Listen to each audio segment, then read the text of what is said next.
as has been the case the last few times the Celtics faced the Warriors, this NBA Finals rematch provided high-level basketball that came down to late-game execution in front of a crowd so intense and loud, you'd only get that setting in the postseason.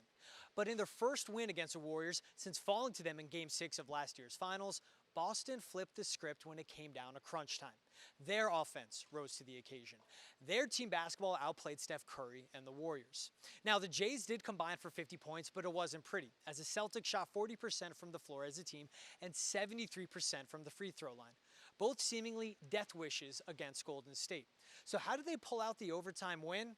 Well, they blocked out the outside hype and the nerves that come along with a high-intensity game like this one and showed the focus of a championship-level team. First time we played them in San Francisco, I felt like we bought into that, right?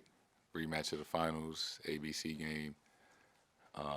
First time back since we lost, everybody wanted to win so bad.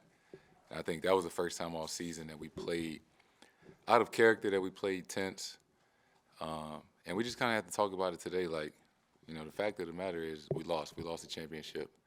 No one win can bring that back. We can't go back in time and change that.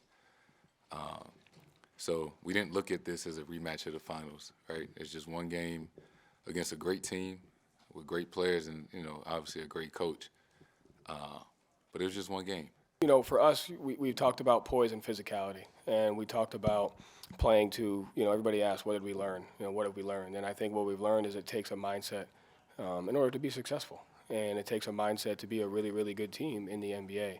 It's about, just the habits that we're growing as far as our mindset, our poise, our physicality, our ability to execute, our ability to handle the chaos of a game, the chaos of an NBA. And we showed tremendous growth in our offensive execution and our spacing late game and got really, really good looks throughout the game. Now, Jason Tatum kept reminding us that just because it was the Warriors and just because it was a finals rematch, that didn't make tonight's win any sweeter than others. But what stood out to him was it was an overtime victory against a great team. But he did slide in at the end that a win in January doesn't make up for a finals loss last June.